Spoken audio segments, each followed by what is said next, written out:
కలిగి మా పరలోకపు తండ్రి, కృపా కనికరం కలిగిన దేవా, దయావాత్సల్యమైనటువంటి నిన్న నేడు నిరంతరము ఎదురెత్తుకున్న అన్ని నామాల కన్నా పైన అందరిటువంటి యేసుక్రీస్తు వారి అత్యున్నతంగా హెచ్చించబడిన ఘనమైనటువంటి పాత్సన్నిధిలో చేరి దేవా తండ్రి ఈ కాల సమయంలో సహోదరులుగా కూడి ప్రార్థించడం ఇటువంటి శ్రేష్ఠ రుణాన్ని బట్టి దేవుడైన దాసులు చెల్లించుకుంటున్నాం. జీవనం చేరుకుని ఉన్నామంటే అది కేవలం నీ కృపే దేవా. ఎందుకంటే నాలో దేవా చూసినా కూడా భయంకరమైన పరిస్థితులు ఎప్పుడు చూసినా నెమ్మది లేదు, సమాధానం లేదు దేవా తండ్రి. అనుకూల పరిస్థితుల ద్వారా రకరకాల పరిస్థితుల నాలో అవక్షణంగా ఉంచి ఈ విధంగా కూడి ఉన్నామంటే అది కేవలం నీ కృపే దేవా. కానీ వారికంటే మంచివారు కాదు, కానీ కేవలం నీ ఉచితమైన కృప చొప్పున దయగలిగిందండి. లోకంలో పాపముల చేతను అపరాధముల చేతను ఆ నుంచి నరకానికి పాత్రలను మనం ప్రేమించి నీ కుమారుడైనటువంటి యేసుక్రీస్తు వారిని ఈ లోకానికి పంపించి నా మాట దోషాలు కూడా ఆ సెలువులో పడిన దేవాన్ని హృదయపూర్వకమైన చెల్లించుకుంటున్నాం. దూరస్తులను సమీపస్తులుగా చేసి వేదిక లేని అనాథలేని అనాథ కల్పించి నీ సన్నిధిలో చేరి ప్రభువాన్ని పిలిచినటువంటి వాయిదించిన దేవా బట్టి నీకు హృదయపూర్వకమైన చెల్లించుకుంటూ అది సన్నిధిలో సాగిపోతున్నాం. దేవాలయ వారం అంతటిలో కూడా మమ్మల్ని కాపాడి భద్రపరిచి దేవాలండి గాఢాంతకాలంలోకి మంచి కాపరి కాబట్టి ఈ కాపరత్వంగా భద్రపరిచేందుకు మేము ఆరాధించి పూజిస్తున్నాం. చిన్న బిడ్డలందరి కొరకు ప్రార్థిస్తున్నాం. లయంలో నీ బిడ్డలను కూడా జ్ఞాపకం తీసుకుదేవా. ఎంతోమంది అనుకూల పరిస్థితుల ద్వారా దేవా ఎంతో ఆదరణ లేక నెమ్మది లేక సమాధానం లేని బిడ్డల్ని జ్ఞాపకం తీసుకుని, ఎందుకంటే నేను సర్వశక్తి కలిగిన దేవుడిని, సమస్తం బాగా చేయగలిగిన దేవుడు నేను ఒక్కడివి దేవా. నువ్వు మాట్లాడినప్పుడు మనుషుడికి జీవం ఇచ్చేది, మనుషుడికి సమాధానం అసలు కూడా నువ్వు కుటుంబ వారిని లేవనెత్తే దేవుడు, నిరుత్సాహం వారిని ప్రోత్సహించే దేవుడు, ఔదర్యం వారిని ధైర్యపరిచే దేవుడు, బలహీనమైన వారిని బలపరిచే దేవుడు. ఎందుకంటే సర్వ సృష్టికర్త దేవా, నీవు సమస్తానికి ఆది సంపూతుడు. నీవు మాట సెలవిస్తే సమస్తం కలిగింది కాబట్టి అన్ని నామాల కన్నంత పైన దేవుడు కాబట్టి అటు సృష్టికర్తమైన దేవుడు మాకు దేవుడుగా ఉన్నందుకై ఆరాధించి పూజిస్తున్నా దేవా. వారికి చేస్తూ వచ్చిన బయట ఉపకారాలను బట్టి హృదయపూర్వకమైన దర్శనం చెల్లించుకుంటూ దేవా తండ్రి కలిగిన దేవా గత మంగళవారం నుంచి మంగళవారం వరకు కాపాడు. మరి కాల సమయంలో కూడా నీ బిడ్డలుగా చేరి వచ్చి ఉండగా దేవా వారందరినీ జ్ఞాపకం తీసుకుంటుంది. బిడ్డని జ్ఞాపకం తీసుకుంటూ వారి వారి సమస్యలు వారి వారి కుటుంబ రీతిగా వ్యక్తిగతంగా శారీరకంగా దేవా ఏ సమస్యలు ఏ బలహీనతలు కలిగి ఉన్నా కూడా దేవా ప్రతి ఒక్కరిది కూడా నీ మహిమైశ్వర్యంలోంచి తీర్చి బిడ్డలైన వారిని ఆదరించి ధైర్యపరచవలసిందిగా వేడుకుంటున్నాం. దేవా కృప చూపించవలసిందిగా ప్రార్థిస్తూ సభలో ధైర్యం తండ్రి పరిశుద్ధుడు అయిన దేవా సర్వశక్తి కలిగి కాబట్టి ఆరాధిస్తున్నాం. ఆదివారం ఆరాధన పనిలో కూడా మేము మా దృష్టికి తీసుకొచ్చేటట్లే బాగా నడుతున్నాం. ఎందుకంటే మాకు నీ జీవితంలో ఏమి ఉన్నాం మాకు నేను మహింపరుస్తూ వచ్చిన ఇప్పుడు మా జీవితంలో కూడా మేము కూడా నిన్ను మమ్మల్ని బట్టి నేను మహింపరచాలని మా జీవితంలో ఆలోచించాను కాబట్టి దేవా దయగలిగిన తండ్రి విధంగా ఆరాధించి స్థుతిస్తున్నాను మాతో కూడా దేవా. ఎందుకంటే సమయం సమీపించింది కాబట్టి మరి ప్రవచన వారికి ఉన్నవాడు దాన్ని చదివేవాడు గ్రహించేవాడు ధైర్యం చెప్పిన మరి దేవాచరణాలు ఎలా జీవించాలో నువ్వు మాట్లాడిన భాగాలను బట్టి కూడా నేను స్థితిస్తున్నాను దేవా. చూపించబడి నా వారందరిలో కూడా కార్యసిద్ధి చేయవలసిందిగా ప్రార్థిస్తూ ఈ సమయంలో దేవా పాటల ద్వారా నేను మాతో మాట్లాడి ప్రోత్సహించు దేవా. నీ వాక్యం చేత కూడా మా అందరితో మాట్లాడవలసిందిగా ప్రార్థిస్తున్నాను దేవా. ఖాళీగా వచ్చిన నీ సన్నిధిలోంచి తృప్తి కలిగి సమాధానం కలిగి నెమ్మది కలిగేటకి సహాయం చేయవలసిందిగా ప్రార్థిస్తున్నాను దేవా. లోకంలో ఎక్కడ కూడా నెమ్మది లేదు ప్రభా, సమాధానం లేదు ప్రభా. నువ్వు ఒక్కడి దగ్గర ఇంట్లో సర్వ సంపద నుండి నీ సన్నిధిలో నీకు సుఖాలుంటాయి ప్రభా. కాబట్టి నీ సన్నిధికి వచ్చినప్పుడు ఎంతో నెమ్మది సమాధానం కలిగింది.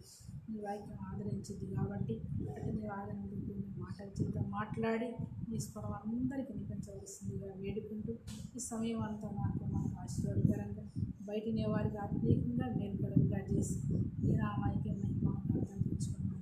ఏ స్నామంలో ప్రార్థిస్తాం తండ్రి, ఆమేన్.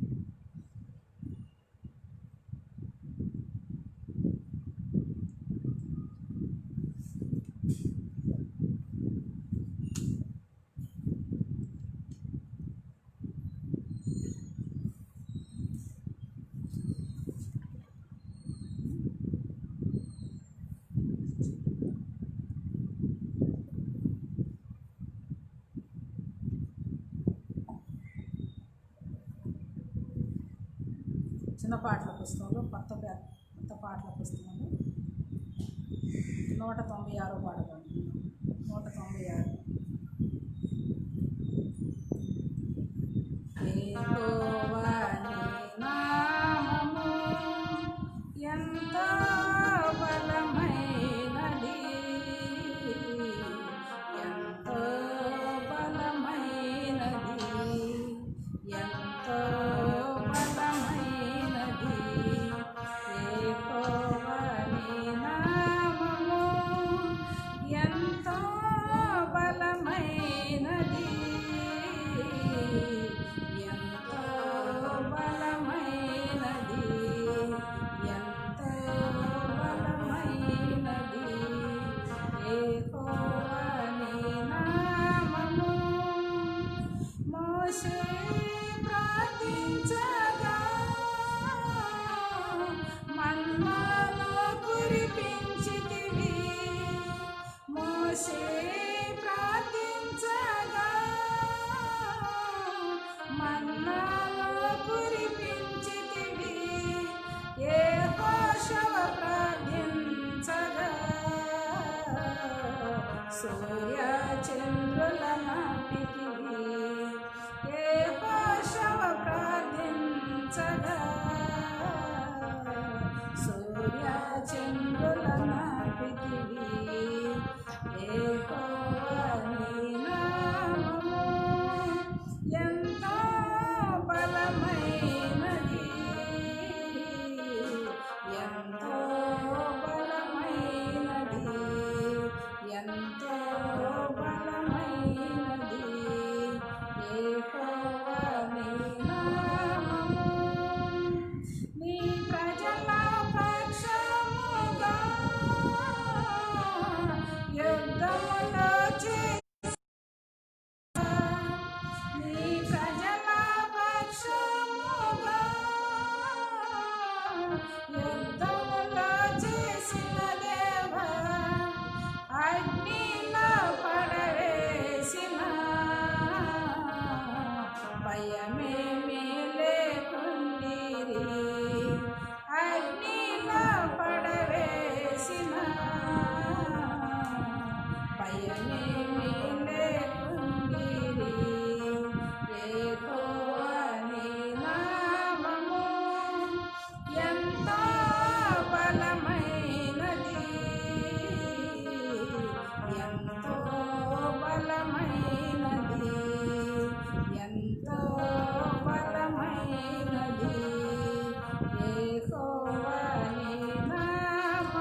ప్రైజ్లాడరా, అందరూ బాగున్నారా?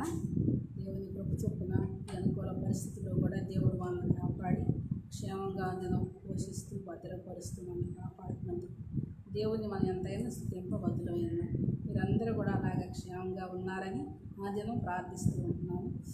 గత మనం కొన్ని వారాలు పెట్టుకుని చూస్తూ వస్తున్నాము మన ఆత్మీయ జీవితంలో ఎలా జీవించాలో ప్రభు మనతో మాట్లాడుతూ వస్తున్నాడు. ఎందుకంటే మరి ఈ ఆఖరి దినాల్లో ఈ జరిగే అనుకూల పరిస్థితుల్లో మరి ఎలా మనం ప్రార్థించాలో శ్రీరంగా కొన్ని విషయాలు చూస్తూ వచ్చినాము. అదే రీతిగా మరి మన ప్రభు యేసుక్రీస్తు వారు ఆ శిలువ మీదకి వెళ్ళబోయే సమయంలో కూడా మనతో మాట్లాడే లేఖన భాగాల గురించి కూడా మనం ధ్యానిస్తూ వస్తూ ఉంటాం.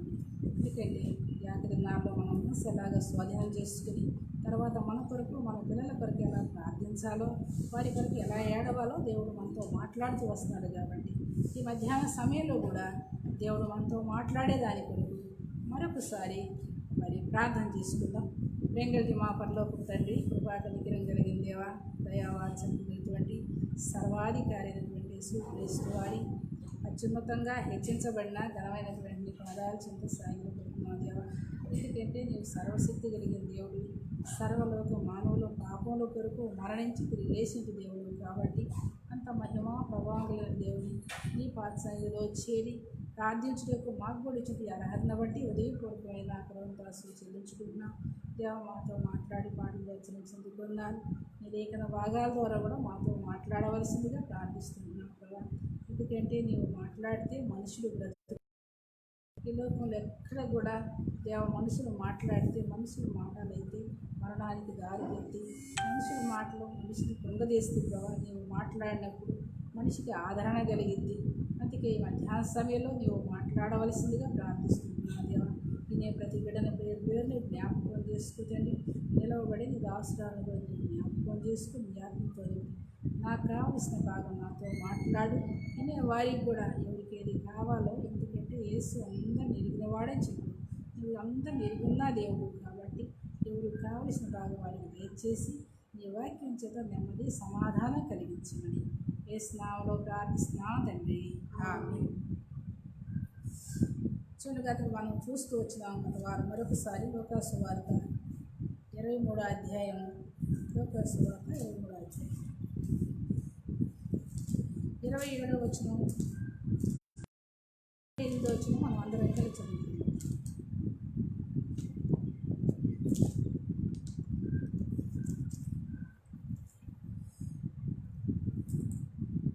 గొప్ప జనసమూహమును ఆయన కూర్చి రొమ్ము కొట్టుకుని దుఃఖించున్న చాలామంది స్త్రీలను ఆయన వెంబడించి యేసు వారి వైపు తిరిగి, యెరూషలేము కుమార్తెలారా, నా నిమిత్తం ఏడవుడి, మీ నిమిత్తము మీ పిల్లల నిమిత్తం ఏడుగుడి.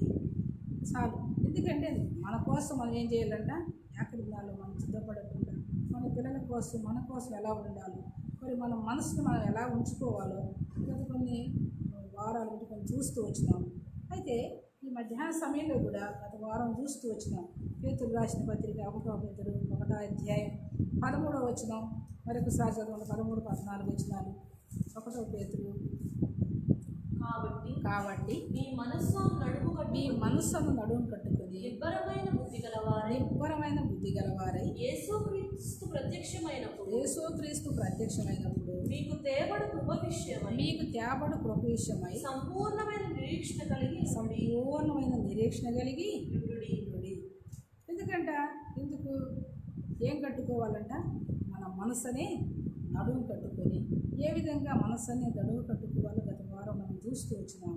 అందుకే ఆఖరిలో మనం చూస్తూ వచ్చినాం, క్రీస్తు యేసు కలిగిన ఈ మనసు మీరును కలిగి ఉండుడి అంటాడు. క్రీస్తు యేసు కలిగినటువంటి ఈ మనసు మీరు కూడా కలిగి ఉండుడి అంటాడు. అయితే ఈ మధ్యాహ్న సమయంలో మనము మన మనసును ఎలా చేసుకోవాలో కొంతమంది మనం ఇక్కడ చూసుకున్నాం. ఆ మనసును కంట్రోల్లో చేసుకోక, ఆ మనసును స్వాధీనపరుచుకోలేక మరి ఎట్లా నష్టపోతూ వచ్చారో మన మధ్యాహ్న సమయంలో కొంతమంది జ్ఞాపకం చేసుకుందాం. చూడండి, 2వ రాజులు 5వ అధ్యాయం 20వ వచనాన్ని మనం అందరం కలిసి చదువుకుందాం. 2వ రాజులు 5వ అధ్యాయం 20వ వచనాన్ని అందరం కలిసి చదువుకుందాం. అంతటా దైవజనుల ఎలీషా సేవకుడు గేహజీ సిరియా వాడైన ఈ నయమాను తీసుకుని వచ్చిన వాటిని అంగీకరించడం మా యజమానులకు మనసు లేకపోయినే కానీ యెహోవా జీవంతో నేను పరిగెత్తుకుని పోయి అతన్ని కలుసుకొని అతని ఎంత ఏదైనా తీసుకుందనుకునేను.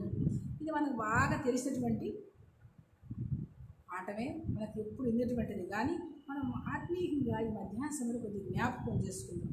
ఇక్కడ చూడండి, మనకు బాగా తెలిసినటువంటిది. ఇక్కడ నయమానికి కుష్ఠవ్యాధి వచ్చింది. నయమానికి కుష్ఠవ్యాధి వచ్చి కానీ పరాక్రమశాలంట, జయశాలంట, మరి యుద్ధాలను జయించేవాడు. కానీ తనకేముంది? ఒక బలహీనత ఉంది, ఒక చిన్న బలహీనత ఉంది. కానీ ఆ బలహీనత ఉన్నప్పుడు ఇశ్రాయేలు సేనలోంచి కొనిపోబడినటువంటి చిన్న బిడ్డ ఆ పట్టణానికి వెళ్ళినప్పుడు చూడండి, నయమాను భార్య కంట పరిచర్య చేయడం ఉంచుకున్నారంట ఆ చిన్నదాన్ని. చూడండి, ఆ చిన్నదాని తల్లిదండ్రులు ఆ చిన్నదాన్ని ఎలా పెంచుకుంటారంటే చిన్నప్పటి నుంచి దైవ క్రమంలో దేవుని సేవకుల విషయంలో, దేవుని మరి ప్రవక్తలుగా మన ఇశ్రాయేలు దేశంలో వాళ్ళు ప్రార్థన చేస్తే క్షేమం కలిగింది అనేటువంటి విషయాలన్నీ తెలుసుకున్నటువంటి బిడ్డగా ఉంది ఆ బిడ్డ. ఆ బిడ్డ ఆ తల్లిదండ్రులు ఆ విధంగా పెంచుతూ వచ్చారన్నమాట. అందుకే ఆ బిడ్డ చెప్పింది, నా యజమానుడికి మా దేశానికి వెళ్తే మా దేశంలో ఒక దైవజనుడు ఉంటాడు, ఆయన ప్రార్థన చేస్తే మా యజమానుడికి లేనటువంటి కుష్ఠవ్యాధి వద్ది అని చెప్పింది అనమాట. చూడండి, అంటే మన పిల్లలకి ఒకసారి మన వాక్యం చెప్పాం అనుకోండి, అది గుర్తుంచుకుంటారు, ఇతరులకు చెప్పగలరు. పోయి పైగా అధికారుల దగ్గరికి పోయి పనిపిల్ల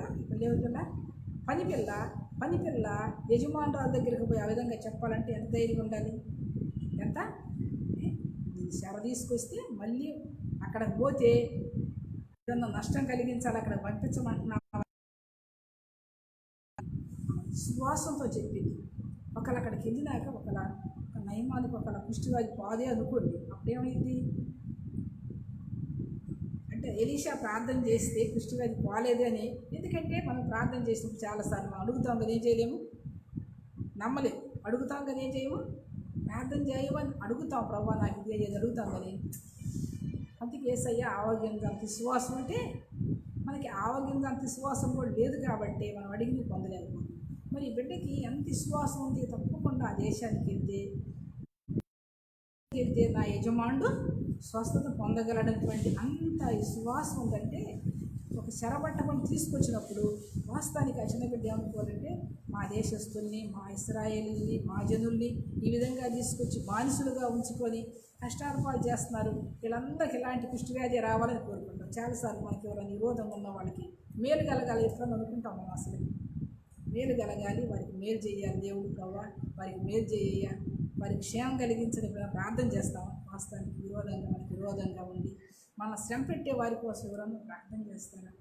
కానీ ఎందుకంటే దేవుని బిడ్డలకు ఉన్నటువంటి గుణలక్షణం, ఆ బిడ్డ చిన్న బిడ్డే కానీ ఏం చెబుతా ఉందంటే, అక్కడికి వెళ్తే నా యజమానుడు కలిగిన కుష్ఠవ్యాధి పోద్ది అంటే ఇది మనకు తెలిసింది కాబట్టి నేను సంగతి చెప్పుకుంటూ వస్తా ఉన్నాను అనమాట.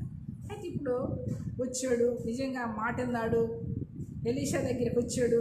ఎలీషా కూడా రాంగల్ దగ్గరికి వచ్చాడు. నేను గొప్ప వచ్చి ప్రార్థన చేయలేదు. ఏం చెప్పాడు? వెళ్ళి అది యోర్దాను నదిలో 7 సార్లు మునుగు, నీకు కలిగిన కుష్ఠవ్యాధి పోద్ది అని చెప్పినప్పుడు, ఇప్పుడు ఆ మాట చెప్పినప్పుడు వాస్తవానికి ఇప్పుడు ఇక ఎంత కోపం రావాలి. నేను ఎలీషా దగ్గరికి వస్తే నా దగ్గరికి వస్తాడు, నా తల మీద చేతులు పెట్టి ప్రార్థన చేస్తాడు, నాకుండా కుష్ఠవ్యాధి పోద్ది అని నేను అనుకుంటే పోయి 7 సార్లు నాకు దగ్గరకు కూడా రాకుండా ఏం చెప్తా ఉన్నాడు? పోయి యోర్దాను నదిలో మునుగు 7 సార్లు నువ్వు తెలియకుండా కుష్ఠవ్యాధి పోద్ది అని చెప్పాడంటే నిజంగా నయమానికి ఎంత కోపం వచ్చి ఉంటుందో. కానీ అంతే కోపం వచ్చాడు, వెనక్కి తిరిగి ఏం చేస్తూ ఉన్నాడు? వెళ్ళిపోతూ ఉన్నాడు. కోపం వచ్చి ఏం చేస్తూ ఉన్నాడు? వెనక్కి తిరిగి వెళ్ళిపోవటానికి వస్తే ఇంకో పనివాడు చెప్పాడంట, వెళ్ళివాడ ఒకళ్ళ డబ్బులో ధనమో ఇంకేదన్నా ఒకళ్ళు అడిగుంటే ఏం చేసి ఉండేవాడివి? గొప్ప కార్యాలు చేసి ఉంటే ఇచ్చిండేవాడివి కదా. కానీ కేవలం ఆయన ఏం చెప్పాడు? నీళ్ళల్లోనే మునుగు అని చెప్పాడు కదా. అలాంటి పరిస్థితుల్లో నిజంగా ఆ బిడ్డకున్న ఈ విశ్వాసాన్ని బట్టి నయమాను మునిగాడు. సరే, దేవుడు స్వస్థత పరిచాడని దేవుని కానికియాలనుకున్నాడంట. దేవుడు నయమాను. కానీ ఎలీషా అంటాడు, ఇదిగో నువ్వు ఇస్తే ఎవరికన్నా ఇక నాకు మటుకు అట్లాంటివి ఏమి. ఎందుకంటే చూడండి, మత్తయి సువార్తలో యేసయ్య చెప్తాడు, మీరు వెళ్ళినప్పుడు మీరు ఉచితంగా పండితుకు వెళ్ళండి, సర్వలోకానికి సర్వ సృష్టికి నా సువార్త ప్రకటించండి, ఇదిగో కుంటివాళ్ళని గుడ్డివాళ్ళని స్వస్థపరచండి, దెయ్యాలని వెళ్ళగొట్టండి. మీరు ఉచితంగా పొందారు కాబట్టి ఉచితంగానే ఇయ్యండి చెప్పాడు కాబట్టి, అందుకే ఎలీషా అది ఉచితంగానే ఇవ్వాలని గుర్తెరిగాడు అన్నమాట. అది గుర్తెరిగాడు కాబట్టి వెళ్ళిపోతూ ఉంటే ఇప్పుడు ఈ సంగతులన్నీ ఎవరు చూస్తూ ఉంటారు? అక్కడ ఉన్నటువంటి గేహేజీ. మరి గేహేజీ అయితే దేవుని సేవకుడితోనే ఉన్నాడు. దేవునితో కలిసి దేవుని సేవకుడు చేసే అద్భుతాలు చూస్తూ దేవునితో దగ్గర కలిసి ఉంటున్నాడే కానీ గేహేజీకి ఏం లేదు, విశ్వాసం లేదు, నిరీక్షణ లేదు. అంతేకాకుండా తనలో ఉందంతా ఏంటంటే లోకం కనపడతా ఉంది. ఆయన ఏం కనపడతా ఉంది? లోకము, లోక ఆశలు కనపడండి, సంపాదించుకోవాలి, ఇది ఆ శరీర సంబంధించిన లోకాన్ని ఆశిస్తూ ఉన్నాడు కాబట్టి అందుకే ఆ దృష్టి కలిగి ఉండి ఇప్పుడు చూడండి, ఒక వచ్చిన చదవండి, 18వ వచనం. నా యజమానుడు బ్రొక్కుటకు రిమ్మోను గుడిలోంచి వచ్చి నా చేతి మీద ఆనుకున్నప్పుడు నేను రిమ్మోను గుడిలో నమస్కారం చేసినట్లా రిమ్మోను గుడిలో నేను నమస్కారం చేసిన సంగతిని గురించి యెహోవా నీ దాసుడైన నన్ను క్షమించుగాక. అంటే తన పాపాన్ని కూడా ఏం చేస్తూ ఉన్నాడు? ఇక్కడ నయమాను ఒప్పుకుంటా ఉన్నాడు అన్నమాట. అంటే తన ఆకర్షిత పాపాన్ని కుష్టివాది పోవటమే కానీ పాపాన్ని కూడా ఏం చేశాడు? ఒప్పుకొని ఇడిచిపెట్టాడు. ఇవన్నీ చూసినటువంటి ఈ గేహేజీకి ఏమి లేదు. 19వ వచనం. ఎలీషా సెలవిచ్చాను, కొంత దూరం సాగిపోయాను. గేహేజీ సిరియడైన నయమాను తీసుకుని వచ్చిన వాడిని అంగీకరించుటకు నా యజమానుని మనసు లేకపోయిన కానీ యెహోవా జీవముతోడు పరిగెత్తుకొని పోయి అతని కలుసుకొని ఏదైనా తీసుకుని. చూడండి, ఇప్పుడంట గేహేజీకి ఏమి లేదండి, ఇప్పుడు ఎలీషాకి ఏమి లేదంట, అవి అంగీకరించడానికి మనసు లేదు. కానీ నాకైతే మనసు ఉంది కదా, నాకైతే ఏముంది? నాకైతే మనసు ఉంది. ఏదో ఒక రీతిగా నేను మాటలు చెప్పి అవి తీసుకొచ్చుకోవాలి, ఏం చేయాలి, నేను తీసుకొచ్చుకోవాలి అని పరిగెత్తుకుంటూ వెళ్ళాడు. పరిగెత్తుకుంటూ వెళ్ళి ఆ రథం దగ్గరికి వెళ్తే వాళ్ళు చూడగలిగాము. ఎందుకంటే వాళ్ళు మేలు పొందారు కాబట్టి ఏమైనా కూడా చేస్తారు. పరిగెత్తుకుంటూ వెళ్ళి ఇదిగో నా యజమానుడి దగ్గరికి. చూడండి ఎన్ని అబద్ధాలు చెప్పారు ఇక్కడ. గేహేజీ ఎన్ని అబద్ధాలు చెప్పాడు? ఎన్ని అబద్ధాలు చెప్పాడంటే 22వ వచనం, 23వ వచనం. నా యజమానుడు నా చేత వర్తమానం పంపి ప్రవక్తలు ఇద్దరు యవనస్తులు ఎఫ్రాయిము ఇప్పుడే వచ్చున్నారు కనుక నీవు వారి నుండి 2 మనుగులు ఎండియు 2 దుస్తుల బట్టలు దయచేయమని సెలవిస్తున్నాడని. చూడండి ఏం చెప్తా ఉన్నాడు. ఎక్కడి నుంచి వచ్చారంట? ఎఫ్రాయిము మన్యం నుండి 2 నాయకులు వచ్చారు కదా, యవనస్తులు వచ్చారు యవనస్తులు. అంటే లేని దాన్ని కలిపించి చెబుతూ ఉంటాడు. అసలు చూడలేదు, రాలేదు, లేని దాన్ని కలిపించి ఎంత అంటే సంపాదించుకుంటే ఎంత ఆశిస్తూ ఉన్నాడంటే ఇన్నాళ్ళు కూడా లేనిది కల్పించడం, చెప్పటం. దాంతో నేను మనం చెప్పుకుంటూ వచ్చాను కదా, అబద్ధాలు ఆడటం అంట ఏమైపోయినాయి అంట, వాడికి అయిపోయిందంట. ఏమైపోయింది? పని చేసుకున్నప్పుడు వాడికి అయిపోయింది. అబద్ధం ఆట కదా, దొంగతనం చేయడం, అబద్ధం ఆట వాడికి అయిపోయింది. కాబట్టి ఇప్పుడు అబద్ధాలు చెప్పడం కూడా ఏమైపోయింది? ఇప్పుడు ఇక్కడ వాడికి అయిపోయింది అన్నమాట. చూడండి, ఇప్పుడు ఎన్ని తీసుకొని ఇంటికి వచ్చి ఎంత సంతోషంగా దాచి పెట్టుకుని వచ్చాడు. అంటే వచ్చిన తర్వాత ఇప్పుడు చూడండి 25వ వచనం, 26వ వచనం. అతడికి లోపలికి పోయి తన యజమానుని ముందర నిలవగా ఎలీషా వారిని చూసి గేహేజీ వచ్చిందని అడిగినందుకు వాడు నీ దాసుడైన ఎచ్చరికి పోలేదు. ఇప్పుడు అక్కడేం చెప్పాడు? అక్కడ ఎన్ని అబద్ధాలు చెప్పాడు. ఇక్కడ ఏమంటున్నాడు మళ్ళీ? అసలు నేను ఎక్కడికి వెళ్ళలేదు, నేను ఇక్కడే ఉండాలని చెప్తాను. ఏం చేస్తూ ఉన్నాడు? మనం కూడా చాలాసార్లు ఇట్లే చెప్తూ ఉంటాం ఎన్నో అబద్ధాలు. అది అబద్ధం కాదు అన్నట్టుగా ఏం చేస్తూ ఉంటారు? అబద్ధాలు చెప్పేస్తూ ఉంటారు. ఇక్కడే ఉండాలి. మరి సెల్ ఫోన్లు వచ్చినాక ఇంకా బాగా అబద్ధాలు ఎక్కువ కదా, ఇక్కడుండి అక్కడ ఉండాము, అక్కడ ఉండాము అని అబద్ధాలు చెప్పేస్తూ ఉంటారు చిన్న చిన్న విషయాలకు. అయితే ఇక్కడ కూడా ఈ గేహేజీ చెబుతూ ఉండండి, ఎక్కడికి వెళ్ళలేదు అంటే చూడండి, ఎలీషా ఒక మాట చెబుతూ ఉంటాడు. ఎలీషా ఒక మాట చెబుతూ ఉంటాడు, చదువు. అంతటా ఎలీషా వానితో ఆ మనుష్యుడు తన రథము దిగి నిన్ను ఎదుర్కొని వచ్చినప్పుడు నా మనసు నీతో కూడా రాలేదా? ద్రవ్యమును వస్త్రములను తోటలను ద్రాక్ష తోటలను గొర్రెలను ఎడ్లను సమయమా అంటాడు. ఇప్పుడు ఎలీషా తన యజమానికి ఏం లేదని చెప్పాడు? మనసు లేదంట కదా. ఇప్పుడు ఎలీషా ఏమంటున్నాడు? ఇదిగో నువ్వు వాళ్ళని ఎదుర్కోవటానికి పోయినప్పుడు నీతో పాటు నా మనసు కూడా రాలేదా? దేవుని శావుకి దేవుని ఆత్మ ఏం చేస్తూ ఉంటుంది? చూపిస్తూ ఉంటుంది. కొన్ని పరిస్థితులు కొంతమంది చేసేవి, కొంతమంది చెప్పుకునేవి. ఇది ఎవరు చెప్పారు వీళ్ళకి అంటే దేవుడే ఏం చేస్తూ ఉంటాడు? చూపిస్తూ ఉంటాడు అన్నమాట. దేవుడే తెలియజేస్తాడు. దేవుని ఆత్మ వాళ్ళతో ఉంటుంది కాబట్టి అంటాడు ఇక్కడ. దేవుని సన్నిధిలో ఉన్నాడు, దేవుని సేవకులతో ఉన్నాడు. మరి దేవుని ఇంట్లో ఉన్నాడే కానీ మనకేమి లేదు, ఏమి లేదు, ఏం మనసు లేదు? దేవునితో కలిసి ఉండే మనసు లేదు. క్రీస్తు యేసు కలిగిన మనసు లేదు. ఏం మనసు ఉంది ఇప్పుడు? లోకం అంటే అందుకే అంటాడు, పేతురు రాసిన అంటాడు, నీ మనసు అనే అంటే మనసుని ఏం చేసేటంటే లోకం వైపు పరిగెత్తిస్తూ ఉంటాడు. కాబట్టి ఆ లోక ఆశల వైపే, లోకం వైపే చూస్తూ పరిగెత్తుతూ ఉందన్నమాట. అది ఇక్కడ మరి ఎలీషా అంటూ ఉంటాడు, ఇదిగో ఇప్పుడు ఎందుకు అట్లా చెబుతూ ఉండవు? నీతో పాటు నా మనస్సు కూడా నీకు వచ్చింది కదా. ఇప్పుడు ఈ సంపాదించుకుంటాకి ఇది సమయమా అంటాడు. ఇది నాలో వాళ్ళు ఏం సంపాదించుకునే వాళ్ళు అంటారంటే అవి సంపాదించుకోవటం అంటే సంపాదించుకోకూడదు, పని చేయకూడదు, వీటిని సంపాదించుకోకూడదని కాదు. ఎందుకంటే ఇశ్రాయేలీయులు ఎలాంటి వాళ్ళంట? సురుకైన వాళ్ళంట. సురుగ్గా ఉండాలి, అన్నింటిలో మనం ఉండాలి. కుటుంబ విషయంలో, వ్యక్తిగతంగా, అన్ని విషయాల్లో దేవుని విషయంలో సురుగ్గా ఉండాలి. కానీ లోక సంబంధమైన వాటి వరకు ఏం చేయకూడదు? ఆకులాడేటువంటి వారిగా ఉండకూడదు. కానీ ఇక్కడ అంటాడు ఎన్ని సంపాదించుకోవడానికి ఇది సమయమా అంటే దినాల్లో చూస్తే ఏమిటికి సమయం ఎక్కువ ఉంటుందంటే, ఏమిటికి సమయం ఎక్కువ ఉంటుంది?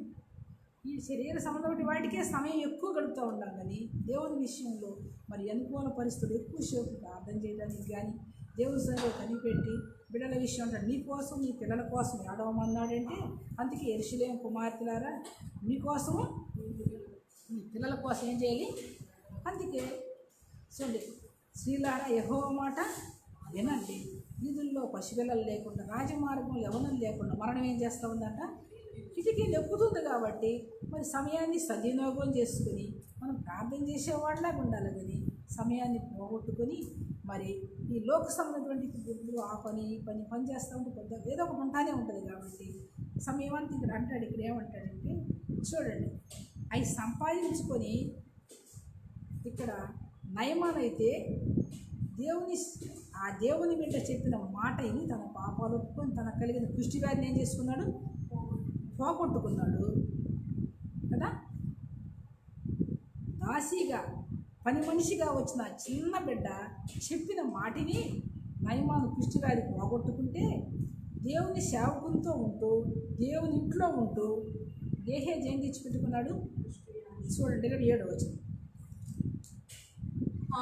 కాబట్టి నయమాను కలిగిన కుష్టి నీకును నీ సంతతికి సర్వకాలం అంటిందని చెప్పగా వాడు కుష్ఠము కలిగి ఎలీషా నుండి బయటికి వెళ్ళాను. చూడండి ఏం తెచ్చుకున్నాడమ్మా. మన తర్వాత పిల్లలకి మేలు చేయాలి అని దేవుని వాక్యం చెప్పి నీ పిల్లల కోసం ఏడవమంటే ఎలీషా ఏం తెచ్చింది? ఇక్కడ గేహేజీ ఏం తెచ్చాడు? కుటుంబానికి ఏం తెచ్చిపెట్టాడు? శాపాన్ని తెచ్చిపెట్టాడు కుటుంబానికి.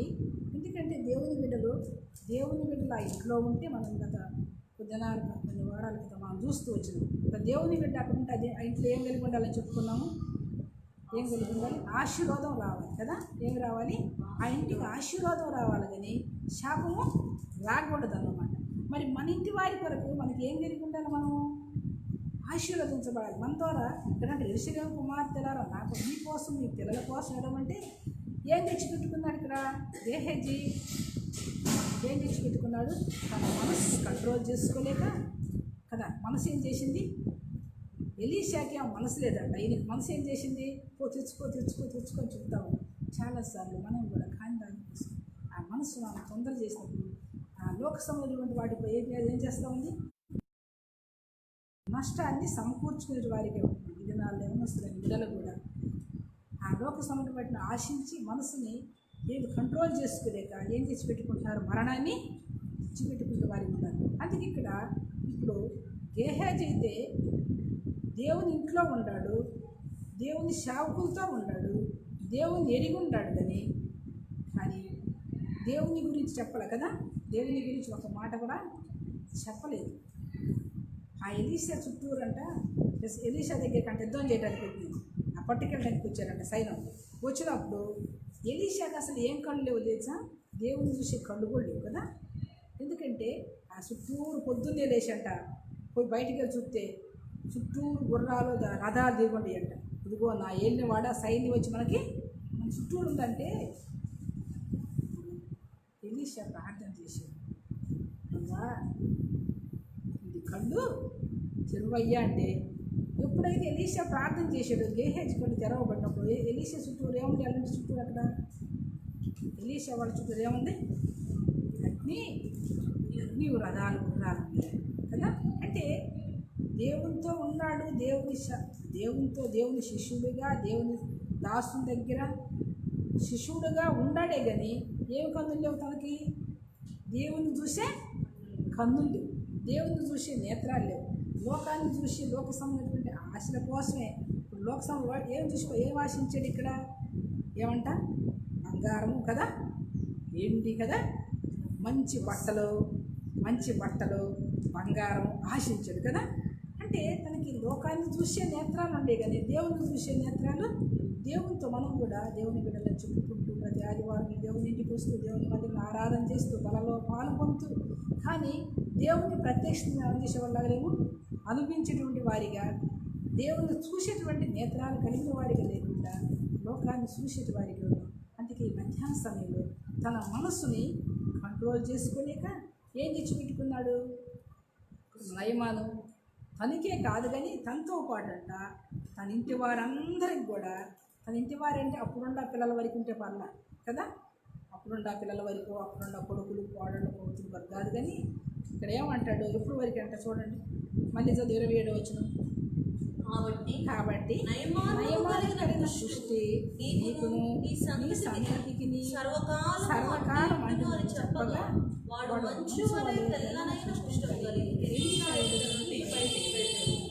సర్వకాలం అంట కదా. అంటే పుట్టే పిల్లలకు కూడా అందుకే తల్లిదండ్రులు చేసిన పాపాలంట ఎవరికి వస్తాయంట? పిల్లలకి అంట. మనం చేసే పాపాలు మనం చూస్తే మనం చేసే పాపాలు మన పిల్లలకి ఏం రాకూడదు. ఈ మధ్యాహ్న సమయంలో ఇప్పుడు అంటాడు, నా యజమానికి ఏం లేదంటాడు, మనసు లేదు అంటాడు. ఎలీషాకి ఏం మనసు ఉంది?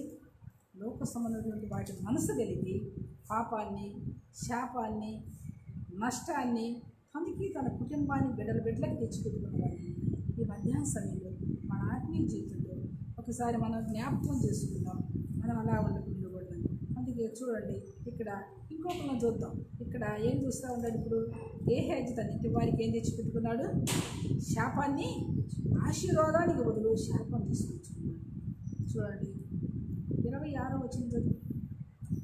అంతటా ఎలీషా వానితో, ఆ మనుషుడు తన రథము దిగి. చూడండి మళ్ళీ అంటాడు, ఆ మనుషుడు రథం దిగి నీకేం లేదు, నాతో కూడా నీ మనసు రాలేదా అంటాడు.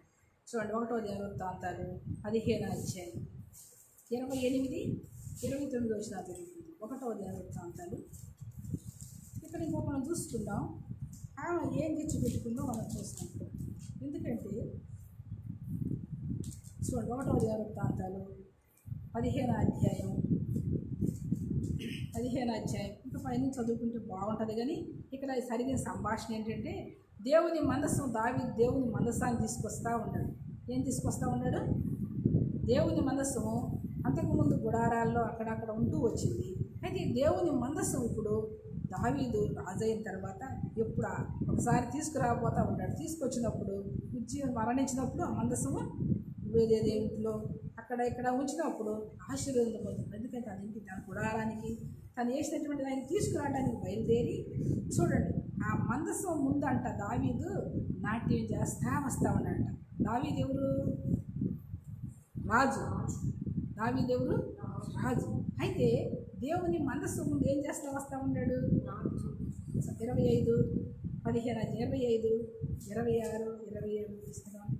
దావీదును ఇశ్రాయేలు పెద్దలను సహస్రాధిపతులను యెహోవా నిబంధన మందసమును ఒబేదెదోము ఇంటిలో నుండి తెచ్చుటకై ఉత్సాహముతో పోయిరి.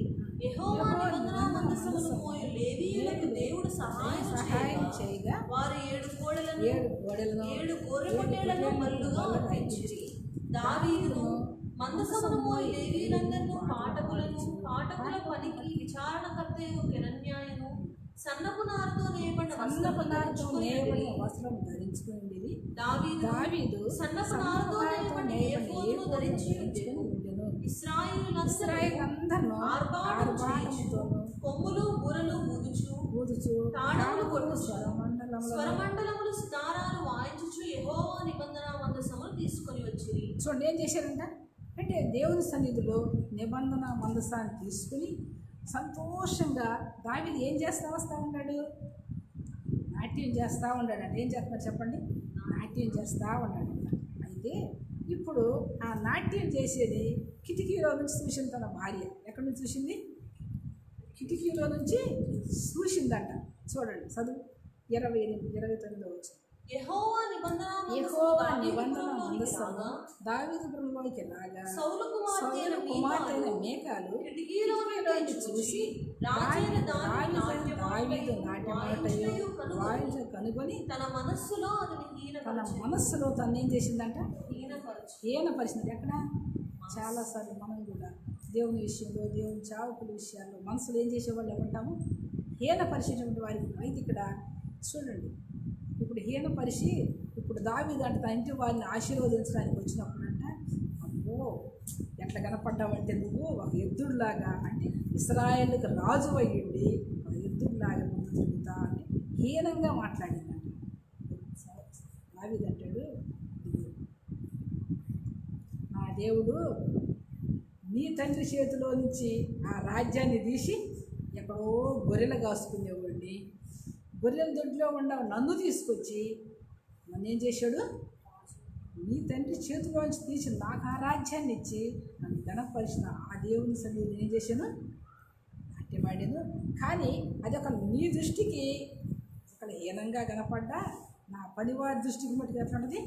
అది ఎంతో ఘనతగా ఉంటుంది అని చెప్పాడు అన్నమాట. చూడండి ఎక్కడ ఏం పరిచిందంటే మనసులో ఏం పరిచింది. అదే సార్ మనం సమూయేలు గ్రంథంలో చూస్తే ఆమె హీనపరిచిందంట. దేవుడంట మేకాలకి తన జీవితం అంతట్లో బిడ్డలు లేకుండా గుడ్రాలుగా చేశాడు. ఏం చేశాడు? మనసులో హీనపరిచిందంట. ఏం చేశాడు? బిడ్డలు లేకుండా గుడ్రాలుగా చేశాడు. ఎవరిని? మేకాలు. చూడండి అంటే నిజంగా అసలు మీకాలు ఏం చేసి ఉండాలి? వాస్తవానికి ఇప్పుడు మీకాల్ని రాజు చెప్పాడు ఇదిగో ఆ గొలియాతు మీద యుద్ధానికి వెళ్ళినప్పుడు నువ్వు కనుక ఆయన్ని చంపేస్తే నా కూతుర్నిచ్చి పెళ్లి చేస్తా రాజ్యాన్ని ఇస్తా అన్నప్పుడు అసలు మీకాలు నీకుండా ఇస్తానన్న కూతురు నీకుండా రెండో కూతురునిచ్చి పెళ్లి చేసాడు. అయినా కూడా ఆ కూతుర్ని కూడా ఇంకొకరికి ఇచ్చి పెళ్లి చేసినాక రాజు అయిన తర్వాత ఏం చేశాడు దావీదు? తన ఇంటి చేర్చుకున్నాడు కదా. తన ఇంటి చేర్చుకున్నాడు. అన్నీ చూసావు, దేవుని చేసిన గొప్ప కార్యాలన్నీ చూసావు. దావీదుతో కలిసి ఈ మేకాలు కూడా ఏం చేసి ఉండాల్సింది? నాట్యవాడి దేవుణ్ణి మహింపరచాలి దేవుని చేసిన గొప్ప కార్యాల గురించి. కానీ దానిలోకి ఏమొచ్చింది చెప్పండి? ఏమొచ్చింది? గర్వం వచ్చిందన్నమాట. ఏమొచ్చింది? ఆమెలోకి ఏమొచ్చింది? గర్వం వచ్చిందన్నమాట. అందుకే ఆమె ఏం చేసింది? తన మనస్సులోనంట ఏం చేసిందంట? హీనపరిచిందంట. అంటే దేవుణ్ణి మహింపరచలేదు కానీ దేవుణ్ణి ఏం చేసింది? హీనపరిచింది.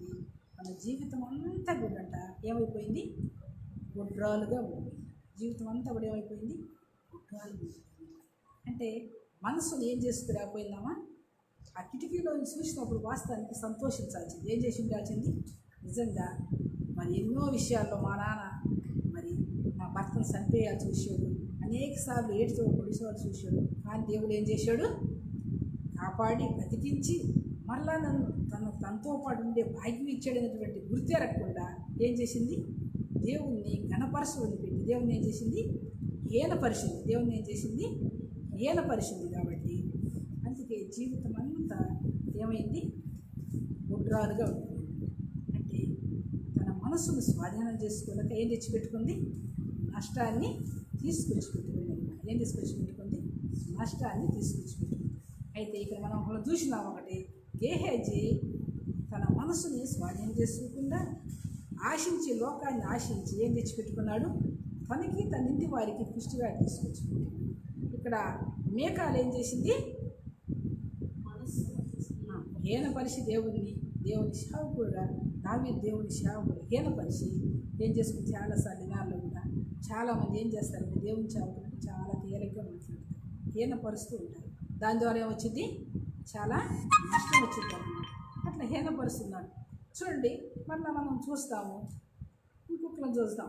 అదే 2వ దినవృత్తాంతాలు. ఇక్కడ ఒక ఆయన అయితే కష్టం వచ్చినప్పుడు మరి ఏం చేశాడు? ఎందుకంటే ఈ అనుకూల పరిస్థితుల్లో మనం కూడా ఈ కష్టకాలంలో ఏం చేయాలి, ఎలా ప్రార్థన చేయాలి, మన కోసం మన పిల్లల కోసం మరి ఎలాగా ప్రార్థన చేయాలి, మనం మనసు నిలుపుకొని ఏం చేశాడో మనం చూస్తాం.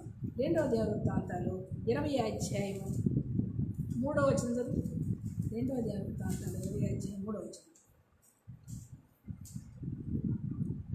అందుకు యెహోషాపాతు భయపడి యెహోవా యొద్ద విచారించుటకు మనస్సు నిలుపుకొని యూదా యందంతటా ఉపవాస దినము ఆచరింపవలని సాటింపగా యూదా వారు యెహోవా సహాయం వేడుకొనుటకై కూడుకొనిరి. యెహోవా యొద్ద విచారించుటకు పట్టణములన్నిటిలో నుండి జనులు వచ్చిరి. యెహోషాపాతు యెహోవా మందిరములో కొత్త శాల ఎదుట ఏం చేస్తూ వచ్చాడంట? ప్రార్థన చేస్తూ వచ్చాడంట. ఎందుకంటే అక్కడ ఒక రాజు ఒక కప్పులు పంపించాడు. ఇదిగో నీ దేవుడు గొప్పోడు అని చెప్తూ ఉండవు కదా. మరి అన్ని దేవుళ్ళు వాళ్ళ దేవుడు ఆ దేవతను రక్షించారా, ఈ దేవతను రక్షించలేదు, మా దేవుడు గొప్ప దేవుడు అని చెప్తూ ఉండవు. కానీ నా చేతిలోంచి ఎవ్వరు నిన్ను రక్షింపలేరని అక్కడ రాజుకు సవాళ్ళు ఇసి, మనమంతా చదువుకుంటా ఏమైపోద్ది కాబట్టి చెప్పుకుంటూ వస్తాము. సవాళ్ళు ఇస్తుతూ వచ్చినప్పుడు యెహోషాపాతు ఏం చేయలేదంటే భయపడల కదా. ఆ పరిస్థితులు అప్పుడు చూసినప్పుడు ఏం చేయలేదు? భయపడలేదు. కానీ తన మనసును అంటే ఏం చేసుకున్నాడంట? తన మనసుని ఎవరు కేంద్రీకరించాడు? దేవుని వైపు. అందుకే తన మనసుని ఏం చేస్తుందో ఒకసారి తన మనసుని నిలుపుకున్నాడంట. తన మనసుని ఏం చేశాడు? నిలుపుకొని దేవుని సన్నిధిలో మొరపెడుతూ వచ్చాడు అనమాట. దేవుని సన్నిధిలో ఏం చేస్తూ వచ్చాడు? ప్రార్థన చేస్తూ వచ్చాడు. ప్రార్థన చేయటం ద్వారా ఏం కలిగిందో తెలుసా? ఎందుకంటే అసలు యెహోషాపాతు గురించి దేవుడు చెబుతాడు ఒక మాట. 19వ అధ్యాయం 3వ వచనం చదువు. 19వ అధ్యాయం 3వ వచనం. 19వ అధ్యాయం 3వ వచనం. అయితే నీవు దేవతాస్తంభములను తీసివేసి దేవుని యొక్క విచారణ చేయుటకు నీవు మనస్సు నిలుపుకొని ఉన్నావు. మంచి క్రియలు కనబడుచున్నవి. కానీ ఎలీషా అయితే ఈ పరిస్థితులు అప్పుడైనా కూడా దేవుని సన్నిధిలో, నయమాన్ అయితే ఆఖరి స్థితిలో మరి తన పాపాలు ఒప్పుకున్నాడు కదా. వెళ్ళిపోయేటప్పుడు ఏం చేసేటాడు? అప్పుడు ఎలీషా చెప్పినప్పుడు అయ్యా తప్పు చేసేది క్షమించమని అడిగింటే క్షమించుండేవాడు దేవుడికి. అది తన మనసు ఒప్పుకోలేదు. కానీ ఇప్పుడు యెహోషాపాతు అయితే దేవుని సన్నిధిలో వచ్చినటువంటి కష్ట పరిస్థితుల్లో మనం కూడా ఈ కష్ట పరిస్థితుల్లో మనం కూడా ఏం చేసేవాళ్ళం ఉండాలి? దేవుని సన్నిధిలో మొరపెట్టి ప్రార్థన చేసేవాళ్ళం ఉండాలి. మొరపెట్టి ప్రార్థన చేసినప్పుడు దేవుని సన్నిధిలో అంట యెహోషాపాతు ఎలాంటి ముందు ఏం చేసాడంట? చదువు 19వ వచనం. 3వ అధ్యాయం 3వ వచనం. 19వ అధ్యాయం 3వ వచనం. అయితే దేశంలో ఉన్న దేవతా స్తంభములను తీసివేసి అంటే తనకి దేవునికి అయిష్టమైన ఏం చేశాడు? తీసివేసుకున్నాడు. అయిష్టమైన ఏం చేశాడు? తీసివేసి. ఇప్పుడు ఇప్పుడు మన దేవుని సన్నిధిలో మనం ప్రార్థించేటప్పుడు ఏది ఆయనకి అయిష్టమైందో అదేం చేయాలంట తీసివేసుకొని ప్రార్థన చేసినప్పుడు ఏమంటాడు, నీ యందు ఏం కనపడుతుంది, నీ యందు మంచి క్రియలు కనపడుతున్నావు. కాబట్టి నేను నీకేం చేస్తూ ఉన్నాను. ఇంకా మనం చదువుకుంటూ వస్తే యెహోషాపాతు యుద్ధం చేయలేదంట, కానీ మీరు నిలిచికి చూడండి యెహోవా మీ పక్షాన ఏం చేస్తాడు, యుద్ధం చేశాడు. శత్రువుల్ని ఏం చేశాడు, వీళ్ళు యుద్ధానికి కోపం ఉంటే శత్రువుల్ని దేవుడు ఆడదోదంటాడు. కొన్ని ప్రార్థన కొరకు ఎందుకు ప్రార్థన చేయడం ద్వారా వచ్చే ఆ యెహోషాపాతు ప్రార్థన చేయడం ద్వారా వచ్చినటువంటి మేలు ఏంటో చూద్దాం. 1వ దినవృత్తాంతాలు 22వ అధ్యాయం 19 వచ్చిన కూడా చదువు. 1వ దినవృత్తాంతాలు 22వ అధ్యాయం 19 వచ్చిన. ఎందుకంటే ఎలాగా ప్రార్థన చేస్తే యెహోషాపాతు ప్రార్థన చేస్తూ వచ్చినప్పుడు ఏ విధంగా జరిగిందో ఇక్కడ కూడా చదువు ఒకసారి. కావున హృదయపూర్వకంగా నీ దేవుడైన యెహోవాను వెతుకుటకు నీ మనసును దృఢపరుచుకొని ఆయన నిబంధన మందసమును దేవునికి ప్రతిష్ఠితమైన ఉపకరణములను ఆయన నామము కొరకు కట్టబడు ఆ మందిరంలోనికి చేర్చుటకై మీరు పూనుకొని దేవుడైన యెహోవా పరిశుద్ధ స్థలమును కట్టుడి. సో దేవుడు ఏం చేశాడంట, ఏంటి మనసు పూర్తిగా ఎట్లంట, మళ్ళీ చదువు పైన అంటాడు. కావున హృదయపూర్వకముగా నీ దేవుడైన యెహోవాను ఎదుగుతూ మనం కూడా మరి అనుకూల పరిస్థితుల్లో, అందుకే మీకోసం మీ పిల్లల కోసం ఏడ్చి ప్రార్థన చేయాలంటే, ప్రార్థన చేయటం వెళ్ళాలంటే ఎట్లంట, హృదయపూర్వకంగా మనం ఆయన సన్నిధిలో వెతికి మనం తీసివేసుకొని ప్రార్థన చేస్తే దేవుడు ఏం చేస్తాడంట. ఇంకా అంటాడు 1వ సమూయేలు 7వ అధ్యాయం 6వ వచనం కూడా చదువు. 1వ సమూయేలు 7వ అధ్యాయం 6వ వచనం. 1వ సమూయేలు 7వ అధ్యాయం 6వ వచనం.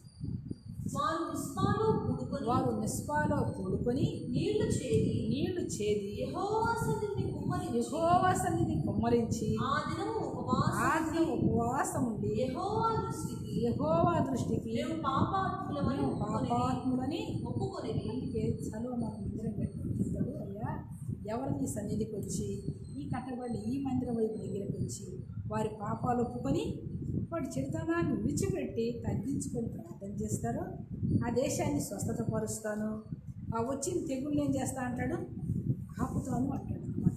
ఆపయ్యని ప్రార్థన చేసి మన జీవితంలో కూడా మరి వచ్చే ఈ పరిస్థితుల్లో మనకు దేవుడు సహాయం చేయాలంటే ఏం చేశాడంటే, నీళ్ళు అంటే మన హృదయాన్ని కూడా ఏం చేయాలంటాడు, ఏ వేరులో చెబుతాడు కదా. 1వ అధ్యాయం 14 వచనంలో ఏం చెబుతాడు, చదవండి ఒకసారి. ఏ వేరు గ్రంథంలో చెబుతాడు, 1వ అధ్యాయం 14 వచనంలో చెబుతాడు. ఏం చెబుతూ ఉంటాడు, ఎలాగ ప్రార్థన చేయాలంటాడు.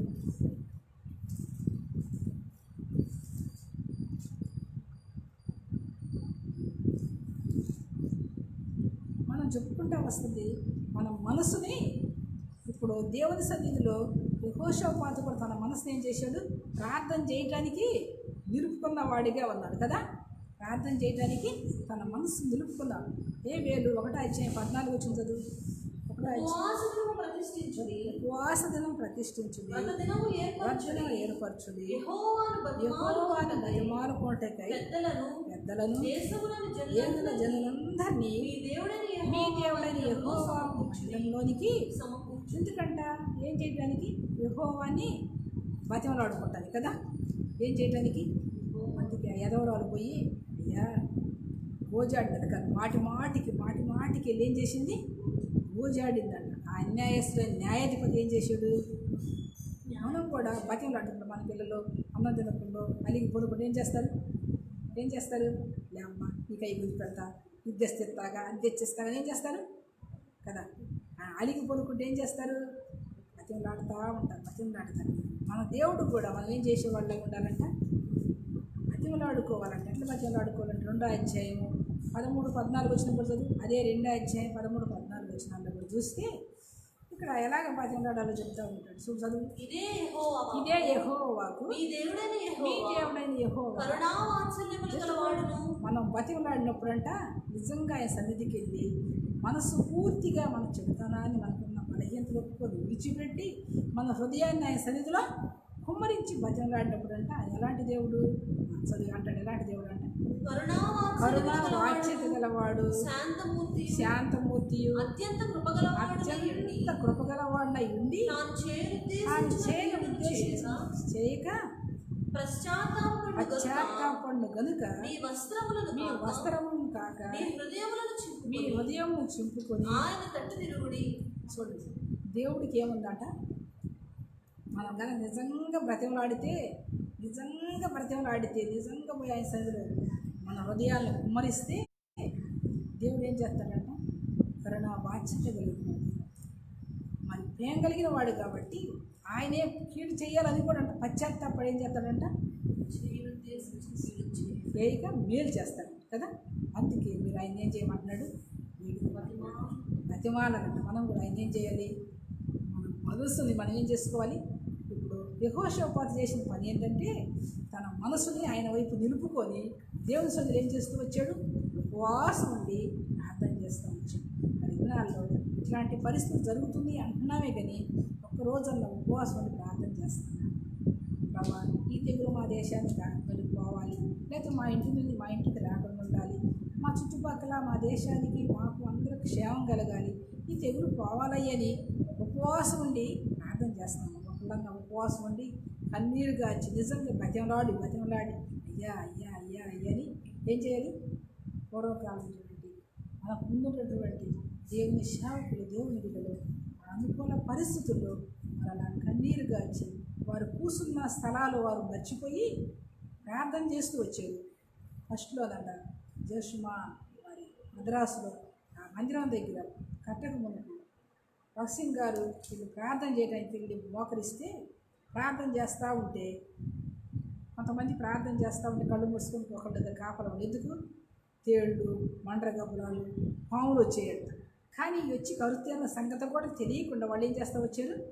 అందుకే అప్పుడు దినాల్లో ఆ పరిచర్య కొనసాగించబడి ఈ విధంగా దినం మనం ఇట్లా ఉన్నాము నెమ్మదిగా వాళ్ళు చేసిన ప్రార్థన ద్వారా ఆ పరిచర్య ద్వారా మనకి మార్పుతుంది.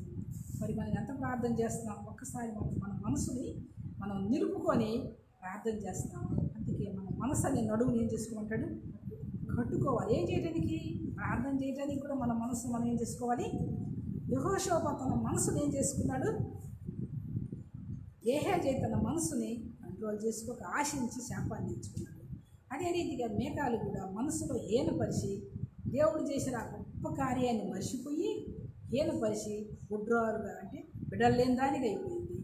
యెహోషాపాతు అయితే తన మనసుని నిలుపుకొని ప్రార్థన చేసి తన రాజ్యానికి తన కలిగిన దాన్ని ఏం చేసుకుంటూ వచ్చాడు?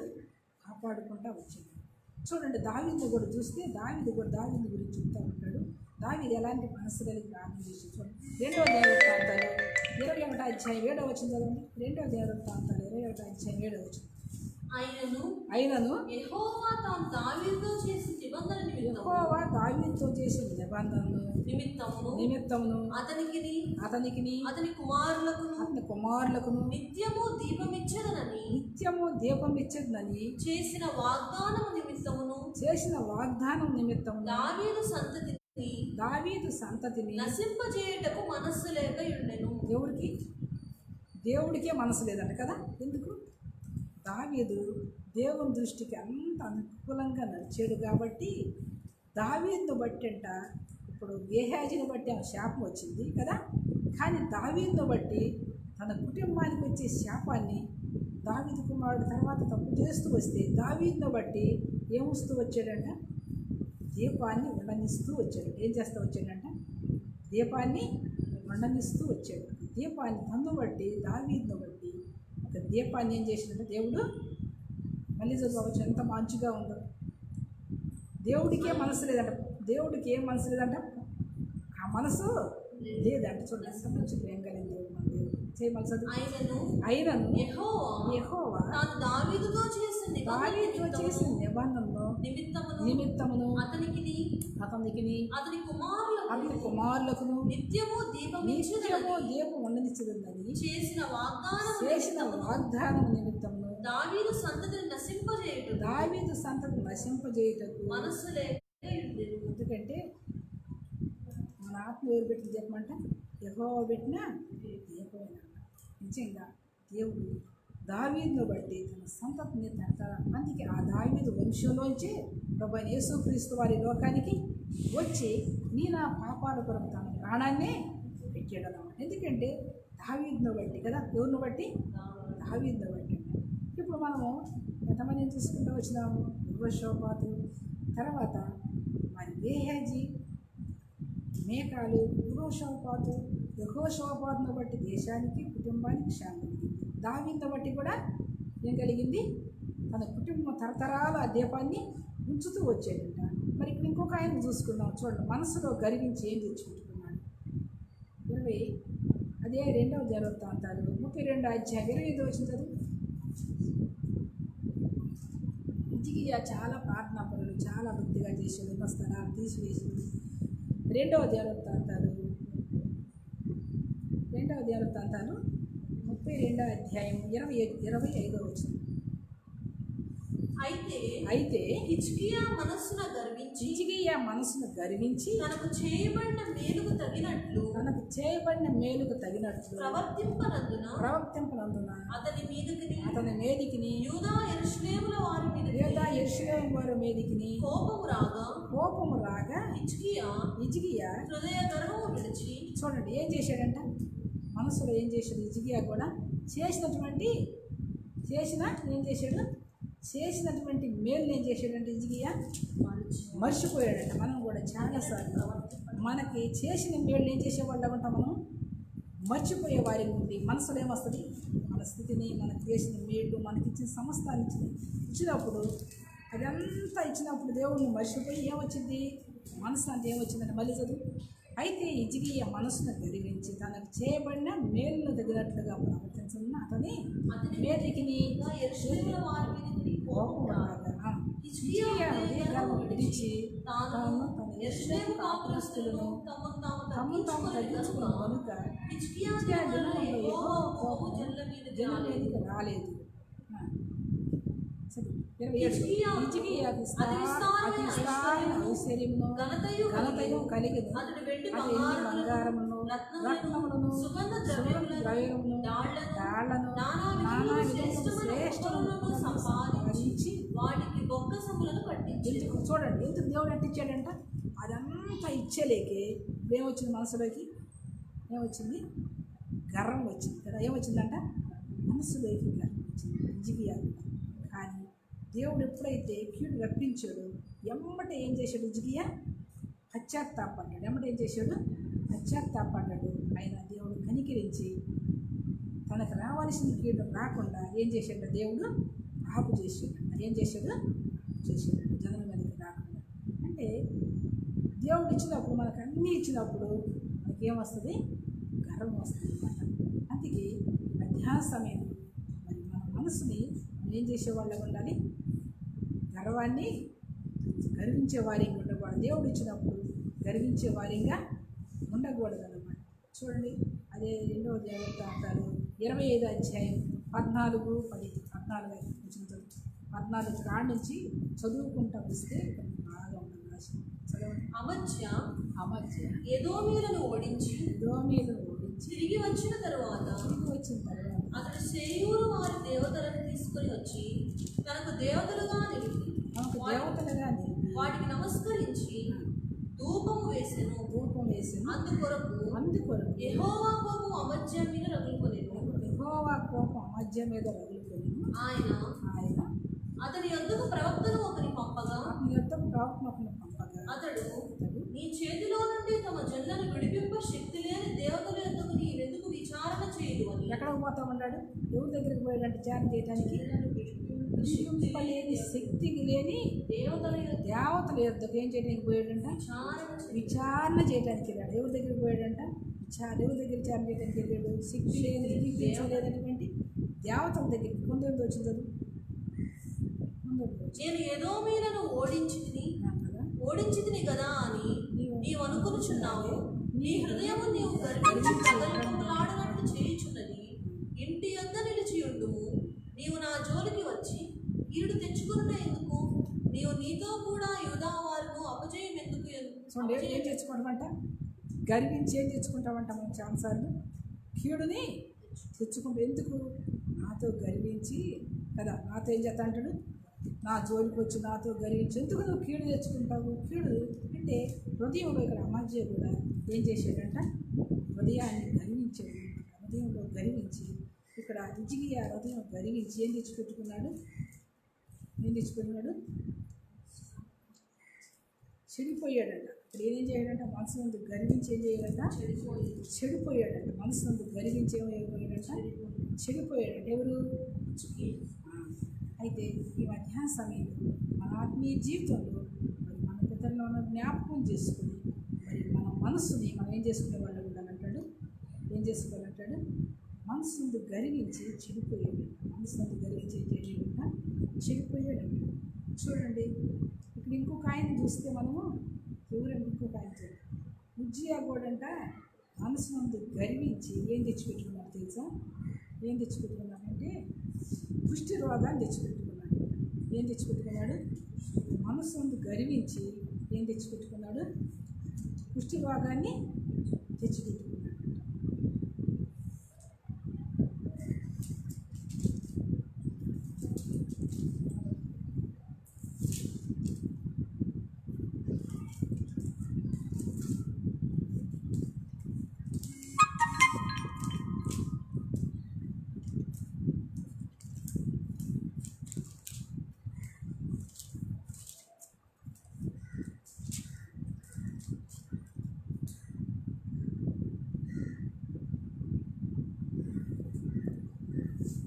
చదువు మళ్ళీ ఒకసారి చదువు.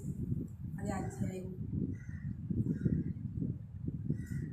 అమజ్యా ఎదోమీయులను ఓడించి తిరిగి వచ్చిన తరువాత అతడు సేయరు వారి దేవతలను తీసుకొని వచ్చి తనకు దేవతలుగా నిలిపి వాటికి నమస్కరించి ధూపము వేసెను. అందుకు యెహోవా కోపం అమజ్యా మీద రగులుకొని ఆయన అతని యొద్దకు ప్రవక్తను ఒకని పంపగా అతడు, నీ చేతిలో నుండి తమ జనులను విడిపింప శక్తి లేని దేవతల యొద్ద నీవెందుకు విచారణ చేయదు అని అమజ్యాతో అనేది. అతడు అమజ్యాతో మాట్లాడుచుండగా రాజు అతన్ని చూచి, నీవు రాజు యొక్క ఆలోచనకర్తల్లో ఒకడవైతివా? ఊరుకొను, నేను నిన్ను చంపనేలా అని చెప్పగా ఆ ప్రవక్త, నీవు ఇలాగున చేసి నా ఆలోచనను అంగీకరింపకపోవట చూచి దేవుడు నిన్ను నశింపజేయను ఉద్దేశించి ఉన్నాడని నాకు తెలియని చెప్పి ఊరుకోలేదు. అప్పుడు యూదారాజైన అమజ్యా ఆలోచన చేసి, రమ్ము, మనము ఒకరి ముఖమును ఒకరు చూచుకుందామని యెహూకు పుట్టిన యెహోయాజు కుమారుడును ఇశ్రాయేలు రాజునైన యెహోయాషును చాలు. అయితే ఈ మధ్యాహ్న సమయంలో మన ఇక్కడ విదేశాన్ని ఇక్కడ 2వ రాజు 5వ అధ్యాయం మరి 20వ వచనం మనం చూస్తూ వచ్చినాము. గేహాజీ తన యజమానికి మనసు లేదని ఏం తెచ్చిపెట్టుకున్నాడు?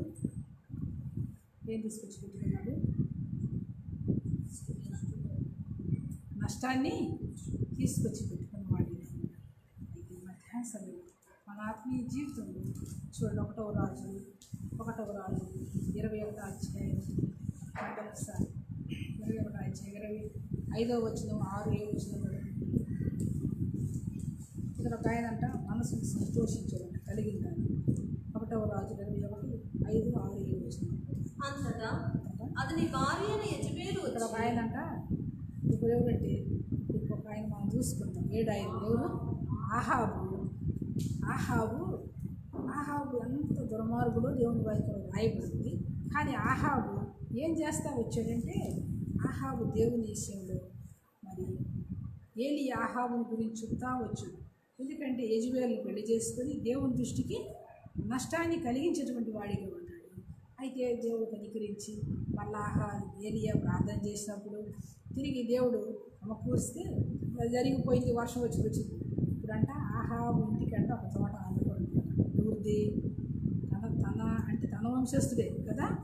నాకు వద్దంట ద్రాక్ష తోట ఆహాబు ఇంటికి అనుకుంటున్నాడు. కానీ కలిగిన దానితో తృప్తి కలిగి ఉండటమే లేదు. ఆహాబుకి రాజు సమస్తం ఉంది కదా. అయితే ఇప్పుడు ఆ చిన్న పక్కన ఒక చిన్న ద్రాక్ష తోట ఉంది. దాన్ని ఎందుకు ఆశించాలి? దాన్ని ఎందుకు ఆశించాలి? కలిగిందా? ఏం లేదండి ఆహాబుకి. అయితే ఇప్పుడంటే ఆహాబు వెళ్ళి నాబోతు అడిగాడు, ఇదిగో నీ ద్రాక్ష తోట నాకు ఇయ్యి, నీ ద్రాక్ష తోట నాకు ఇచ్చేవంటే నేను దానికంటే ఇంకా మంచిది నీకు ఇస్తా, లేదంటావా డబ్బులకైనా ఇచ్చేయని అడిగాడు. ఇప్పుడు నాబోతు అంటాడు, ఇదిగో ఇది నా పితరాజ్యము, నేను వాటికి ఇవ్వను అని. చూడండి, చదవండి 5వ అధ్యాయం 21వ అధ్యాయం 5వ వచనం. అంతటా అతని భార్య యెజెబెలు వచ్చి, ఎందుకంటే ఇక్కడ అడుగుతూ వచ్చాడు, పైన చదువుకుంటా వస్తే 3వ వచనం 4వ వచనం కూడా అందుకు నాబోతు నా పిత్రార్జితము నాకు ఎంత మాత్రమును వల్లపడదని చెప్పగా నా పిత్రార్జితమును నీకు ఈయనని యెజ్రెయేలీయుడైన నాబోతు తనతో చెప్పిన దాన్ని బట్టి ఆహాబు మూతి ముడుచుకున్న వాడై కోపముతో తన నగరులకు పోయి మంచం మీద పరుండి ఎవరితోనూ మాట్లాడకయు భోజనం చేయకయు ఉండెను. అంతటా అతని భార్య యెజెబెలు వచ్చి, నీవు మూతి ముడుచుకుని వాడవై భోజనం చేయకయు ఉండెదవేమని అతన్ని అడుగగా అతడు ఆమెతో ఇట్లా, నీ ద్రాక్ష తోటను క్రయమునకు నాకిమ్ము, లేక నీకు అనుకూలమైన దానికి మారుగా మరి ఒక ద్రాక్ష తోటనిచ్చదనని యెజ్రెయేలీయుడైన నాబోతు చెప్పగా అతడు నా ద్రాక్ష తోట నీకు ఇయ్యనని. అందుకు అతని భార్య యెజెబెలు, ఇశ్రాయేలులో నీవు ఇప్పుడు రాజ్య పరిపాలన చేయలేదా? లేచి భోజనం చేసి మనసులో సంతోషంగా ఉండు. నేనే యెజ్రెయేలీయుడైన నాబోతు ద్రాక్ష తోట నీకు ఇప్పించదని అతనితో చెప్పి నీకేమి ఏమంటుంది? ఏం చెప్తా ఉంది? నేనే నీకు ఇప్పిస్తాను, నేను నీకు ఇప్పిస్తాను, నువ్వు లేచి ఏం చేయమంటుంది? భోజనము చెయ్య. నువ్వు లేచి భోజనం చెయ్యంటే కానీ దాన్ని ఆక్రమించుకోవాలి. ఈ ఆహాబు ఏం చేస్తా వచ్చాడు? ఎందుకు ఇక్కడ మనం చూస్తూ వస్తే ఆహాబుని గురించి చూస్తూ వస్తే చూడండి ఏం చేస్తూ వచ్చాడంటే, ఇక్కడ ఆహాబు చేసిన పనులు అంటే 16వ వచనం. నాబోతు చనిపోయినని ఆహాబు ఇప్పుడు ఏం చెప్పింది? నేను ఇప్పిస్తాను అంత కదా, చూడు ఇప్పిస్తానని ఏం చేసిందంట? శ్రీలంక చాలాసార్లు అట్లే చేస్తూ ఉంటాను కదా, చాలాసార్లు నా చేస్తాను, నీకేం తెలుసు, నాకే తెలుసు. అయితే ఇక్కడ అంటా ఉన్నాడు, నాబోతు ఉపవాసాన్ని పాటించి ఇప్పుడు దేవుని దూషించాడు, రాజును కూడా దూషించాడని లేనిపోయి నేను చూపించి నాబోతుని పిలిపించి రాళ్ళు జబ్బలతో కొట్టించి ఏం చేసిందంట? చంపించిందంట. ఇప్పుడు అంటుంది నాబోతు చనిపోయాడు, పోయి నువ్వేం చేయమంటుంది? స్వాధీన పరుచుకో అని చెప్తా ఉంటే చూడు, పోయి స్వాధీన పరుచుకోవడానికి పోయాడంట. పోతే ఇప్పుడు చెబుతూ ఉన్నాడు. ఈ విషయం అంతా ఎవరు చూస్తూ ఉన్నాడు? ఎవరు చూస్తున్నారు? చూస్తా, అందుకే అంటాడు 17 వచనం. అప్పుడు యెహోవా తిష్బీయుడైన ఏలీయాకు ప్రత్యక్షమై ఈలాగు సెలవిచ్చెను, నీవు లేచి షోమ్రోనులో ఉన్న ఇశ్రాయేలు రాజైన ఆహాబును ఇప్పుడు చెబుతూ ఉన్నాడు దేవుడు, నువ్వు పోయి ఆహాబు దగ్గరకు పోయి ఈ మాట చెప్పు అని చెప్తూ ఉన్నాడు అన్నమాట. ఈ మాట చెప్పు అని చెప్తూ ఉన్నాడు. ఏ మాట చెప్పమన్నాడు? 20వ వచనం. ఎందుకంటే సమయం చాలదు కాబట్టి మనం అంతటా ఆహాబు ఏలీయాను చూచి, నా పగవాడా, నీ చేతిలో నేను చిక్కుబడినా అని పలుకగా ఏలియా ఇట్లైను, యెహోవా దృష్టికి కీడు చేయటకు నీవే అమ్ముకుని ఉన్నావు కనుక నా చేతిలో చూచితివి. ఇప్పుడు మనం ప్రాముఖ్యమైన విషయం ఏదైనా చెప్పుకునే విషయంలో ఇప్పుడు అంటాడు ఆహాబు అంటాడు, ఇది ఏలియా అని చూసి, నా పగవాడా, నీ చేతిలో నేనేం చేశాను? చిక్కేనా అంటే ఏలియా అంటాడు, యెహోవా దృష్టికి నువ్వేం చేసావు? కీడు చేసి నిన్ను నీవే అమ్ముకున్నావు కనుక అతని చేతిలో నువ్వేం చేసావు? చిక్కుకున్నావు.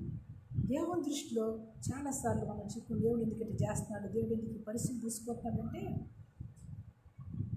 దేవునికి మనం కోపం వచ్చే చేసి దేవునికి మనం చేసిన పనులు బట్టి మనం ఏం చేసేవాళ్ళగా ఉన్నాము?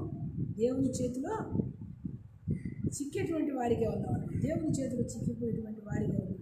ఎందుకంటే ఇప్పుడు ఆహాబు ఎవరు మాట విన్నాడు? తన భార్య మాట విన్నాడు. చూడండి 25వ వచనం చదువు. 25వ వచనం. తన భార్య యెజెబెలు ప్రేరేపణ చేత యెహోవా దృష్టికి తన్ను తాను అమ్ముకున్న ఆహాబు వంటి వాడు ఎవ్వడునూ లేడు. ఎందుకంటే తన భార్య అయిన యెజెబెలు ప్రేరేపణ చేత యెహోవా దృష్టికి తను తానేం చేసుకున్నాడంట? కీడు చేసి తను తానేం చేసుకున్నాడంట? అమ్మేసుకున్నాడు. యెహోవా దృష్టికి అమ్మేసుకున్నాడు కదా. వాస్తవానికి ఆదిలో దేవుడు సృష్టించినప్పుడు దేవుడు ఆదాము సృష్టించిన తర్వాత ఆవును ఎవడు సృష్టించాడంట? సాటి అయిన సహాయం కదా, ఏం చేయటానికంట? సాటి అయిన సహాయం, అంతేగాని కట్నం చేయటానికో లేకపోతే దేనిపోయినా సలహాలు ఇవ్వడానికి కాదు. ఏం సలహాలు ఇవ్వాలి? మంచి సలహా ఇవ్వాలి.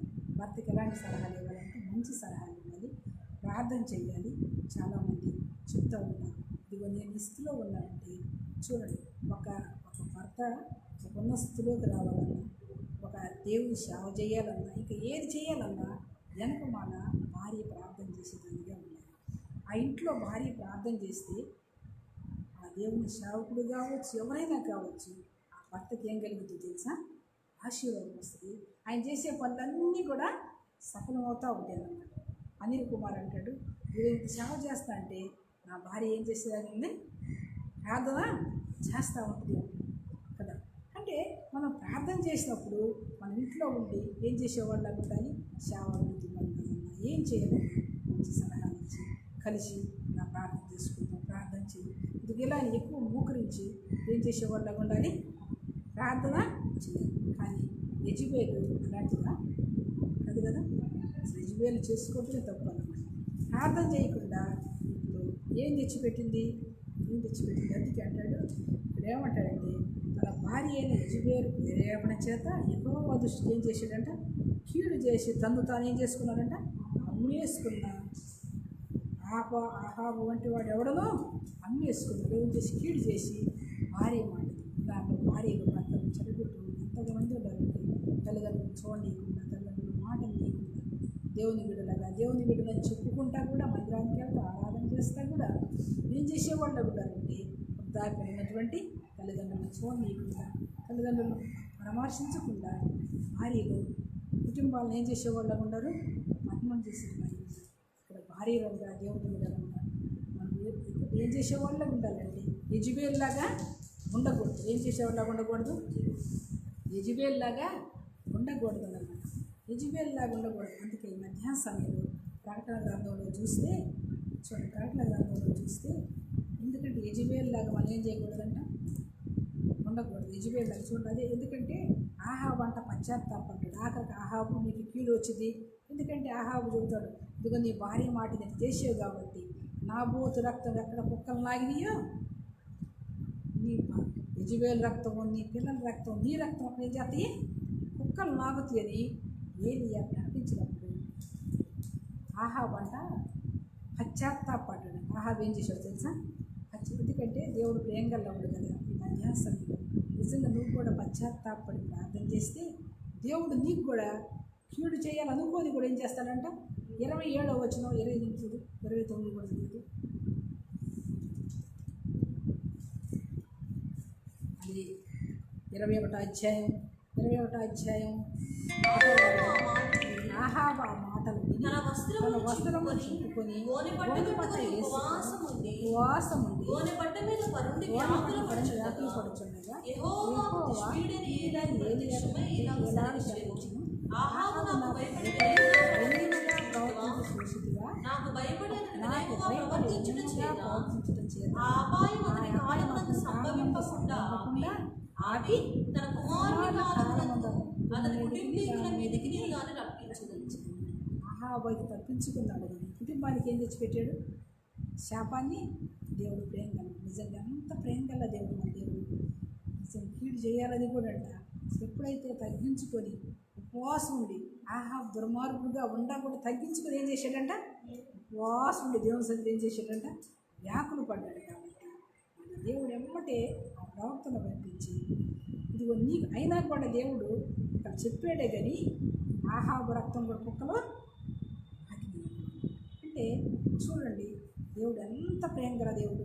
ఈ మధ్యాహ్న సమయంలో ఒక్కసారి మన ఊరి నుంచి అందుకే ప్రకటన గ్రంథంలో భక్తుడైన యోహాను ప్రకటన గ్రంథంలో రాస్తూ చూడండి 2వ అధ్యాయం ప్రకటన గ్రంథం 2వ అధ్యాయం చెప్తాడు. చూడండి 19వ వచనంలో చూస్తే ప్రకటన గ్రంథం 2వ అధ్యాయం నీ క్రియలను నీ ప్రేమను యెజబెలు గురించి చెబుతూ అక్కడ ఉన్న సంఘాన్ని, అక్కడ ఉన్నటువంటి సంఘాల్లో చెబుతూ ఆ సంఘం హెచ్చరిస్తూ ఉన్నాడు. ఇక్కడ చదువు. నీ క్రియలను నీ ప్రేమను నీ విశ్వాసమును విశ్వాసమును, నీ పరిచర్యను, నీ సహనమును నేను ఎరుగుదును. కానీ అన్నీ మంచిగానే ఉంటాయి. ఏమంటాడు ఇక్కడ ఎవరు చెప్తా ఉంటాడు?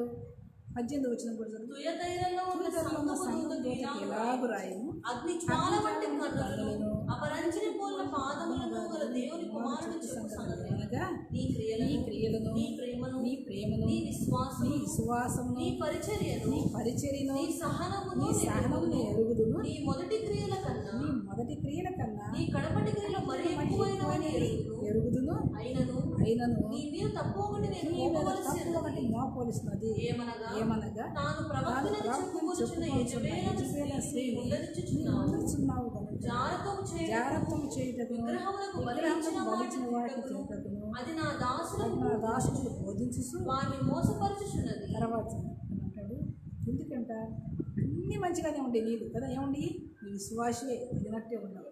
విశ్వాసే నీళ్ళేముంది, నీలో ప్రేమ ఉంది, విశ్వాసం ఉంది, పరిచర్య చేస్తున్నావు, సహనం ఉంది, అప్పు అన్నీ ఉండే కానీ నీ మీద తప్పు ఒకటి ఏమవుతున్నావు, ఏమి ఉంచుకుంటూ వస్తున్నావు?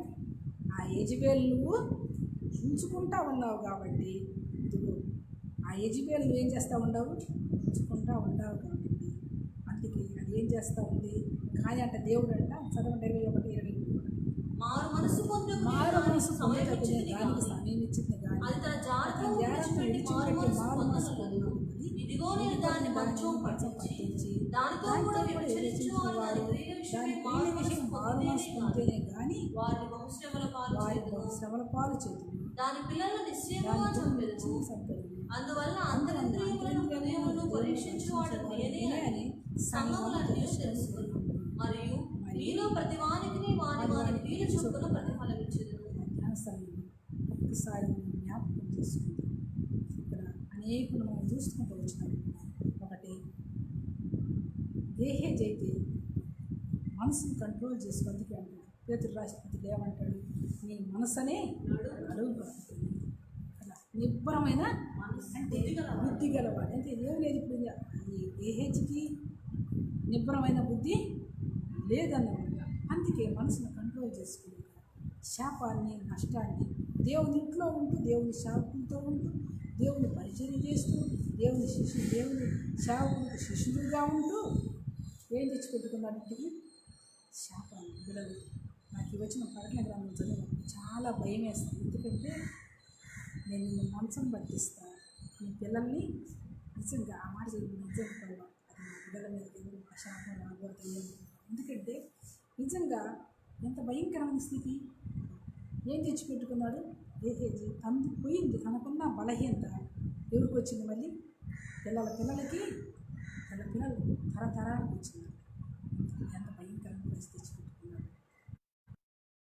లోకాన్ని ఆశించింది, నష్టాన్ని. అందుకే మనం దినాల్లో చూస్తూ వచ్చినాము. యోహాను ఈ లోకము ఈ లోకాశలో ఎందుకు ఈ లోకం అశాస్త్రమైంది? ఎందుకు మనసును పాడు చేసుకుంది? ఎందుకు నీ మనసును నువ్వు పాడు చేసుకుని శాపాన్ని తెచ్చి నువ్వు తెచ్చుకునేది కాక మళ్ళీ నీ ఇంటికి నీ పిల్లలకు కూడా ఎందుకు శాపాన్ని తెచ్చు, ఎందుకు శాపాన్ని తీసుకొచ్చుకుంటావు? అయితే దేవుడు ఎంతో మేలు చేసి ఊరుకో ఇచ్చి మళ్ళీ చేశాడు మేకాలు. అయినా అక్కడి నుంచి తీసుకొచ్చి మళ్ళీ రాణిగా ఉంచుకుంటే చేసిన దాన్ని కృతజ్ఞత లేకుండా గర్వించి ఏం తెచ్చిపెట్టుకుని మనసులో గుడ్రాలుగా ఉంటుంది, పిల్లలు లేని దానిగా ఉంటుంది. అయితే యెహోషాపాతు మన మనసును నిలుపుకున్నాడు కదా, మన మనసును దేవుని విచారణ చేయడానికి నిలుపుకున్నాడు. ఏం తెచ్చుకున్నాడు? జయాన్ని, మంచి క్రియలు కలిగిన వాడిగా జీవిస్తూ వచ్చినాడు. అదే రీతిగా మరి మనం చూస్తూ వస్తే ఇప్పుడు యెహోషాపాతు గురించి మనం చూస్తూ వచ్చినాం. ఎట్లా ప్రార్థన చేసాడు? దావీదును బట్టి దేవుడు ఏం చేశాడు? తన ఇంటి వారికి తనకి క్షేమాన్ని మేలును కలిగించేవాడు కదా. ఒక దీపాన్ని ఉన్నదిస్తూ వచ్చాడు.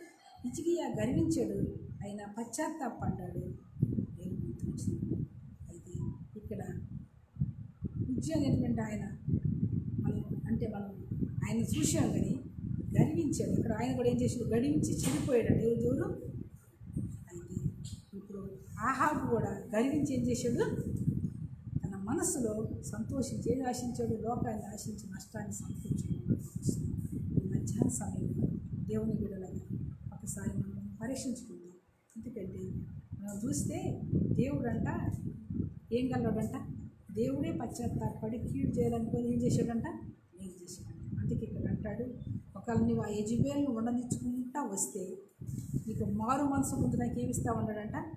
ఇక్కడ అంటాడు 21 వచ్చిన చదువు. మారు మనసు సమయించింది కానీ అది తన జాగ్రత్త విడిచిపెట్టి మారు మనసు పొందనల్లదు. ఏం చేయకుండా ఈ మధ్యాహ్న సమయంలో ఈ లైన్ ద్వారా ఇది పిల్లలాగా యవనస్తులైన పిల్లలాగా ఇంకా దేవుడు నీకు సమయం ఇస్తూ ఉన్నాడు. ఇంకా మారు మనసు పొందకుండా ఈ లోకాశల లోకవైపు చూస్తూ ఉంటే ఇప్పుడే ఈ క్షణమే, ఎందుకంటే చదువుకుంటూ వచ్చాడు దేవుడు ఎంత ప్రేమ గలవాడు. ఆయన సన్నిధికి వచ్చి పశ్చాత్తాపడితే ఆయన క్షమించుటకు కీడు చేయాలని కూడా అంట ఆయన పశ్చాత్తాపడి ఎంత ప్రేమ కలిగిన దేవుడు. అందుకే ప్రేమ కలిగిన దేవుడు మధ్యాహ్న సమయంలో నీ వైపు తన చేతులు చాపుతా ఉన్నాడు. ఒక్కసారి నువ్వు గురించి ఉండ స్థలంలో ఆ శిలువ వైపు ఒకసారి నీ మనసుని నీ హృదయానికి ఎదురు తీసుకుని నిజంగా నా మనసును నేను స్వాధీనపరుచుకొని లేక ఈ లోకం వైపు పరుగులెత్తా ఉన్నాను. లోకాన్ని ఆశించేదానికే ఆశించేవారిగా ఉంటుంది. నన్ను క్షమించయ్యా నా మనసుని. అయితే ఇక్కడ ఉపోషోపాతులు కొంతమందిని మనం చూస్తూ వచ్చినాము. వారు ఏ విధంగా దేవుని విషయంలో మేలు పొందుతూ వచ్చినాము. అయితే ఆశించి నష్టాన్ని తెచ్చిపెట్టుకునేవారుగా ఆహాబు అయితే తన జీవితంలో కూడా తన కుటుంబానికి ఆహాబు కూడా నష్టాన్ని తన కుటుంబం అంతా కూడా సంపాదించింది. అందుకే ఆ యెజబెల్ని ఉండనిస్తూ వచ్చింది. నీ క్రియలు నీ విశ్వాసులు దేవుని బిడ్డవే అన్నీ ఉండేయంట. మొదటి కంటే కరెంట్ కూడా ఉండేయంట. కానీ నీ మీద ఇంకొక తప్పు ఏంటంటే యెజబెల్ ఉంచుకుంటూ వస్తాను. యెజబెల్ని ఉండనిస్తా ఉంది సమయంలో. కానీ ఆ స్థితిలో ఉంటే ఇప్పుడే పశ్చాత్తాపడి నీ మనసును మార్చుకునేసే నీ హృదయం ఆయన క్షమించి సమస్త దుర్నీతి నుండి పాపాలను కడిగి పవిత్రపరిచి నీకు నిజమైన శాంతి సమాధానం ఇస్తాను. ఆ నిత్యత్వానికి వారసులుగా చేస్తాను. దేవుని బిడ్డలుగా కుటుంబ విషయంలో మన కుటుంబానికి క్షేమం తెచ్చుకునేవారిగా, పెద్దవారిగా, మన బిడ్డలకు మేలు కలిగించేవారిగా యెజబెల్లాగా ఆశించి యెజబెల్ను ఉంచుకుంటూ వస్తే మంచాన్ని పట్టిస్తారు. చూడండి ఆయన మంచం పట్టించాడంటే దేవుడి మంచం పడితే చూడండి ఆయన కోపం వచ్చింది.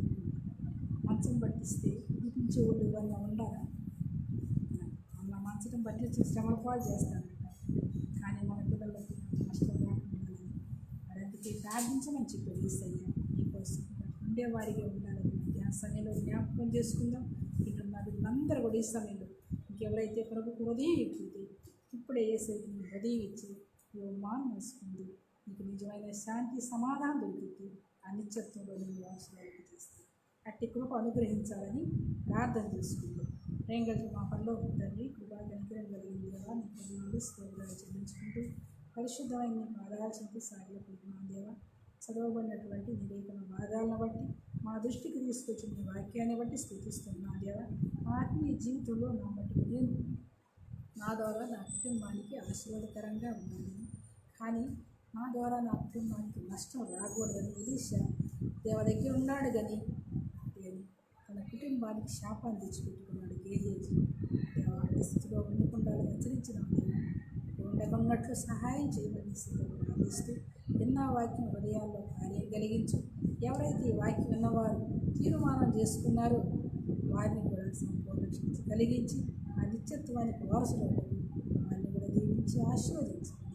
దేవ బలహీనంగా అనుకూల పరిస్థితుల్లో కుటుంబాల నెమ్మది లేకుండా బిడ్డలు జ్ఞాపకం చేసుకుని నెమ్మది సమాధానం ఇచ్చి వారి అక్కలతలు తెచ్చి మంచి ఆరోగ్యాలు ఇచ్చి వారి వారి పరిస్థితుల్లో కృప చూపించి నీ బిడ్డలైన వారందరినీ దీవించి ఆశీర్వదించండి.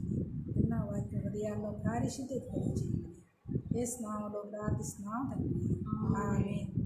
Praise the lord.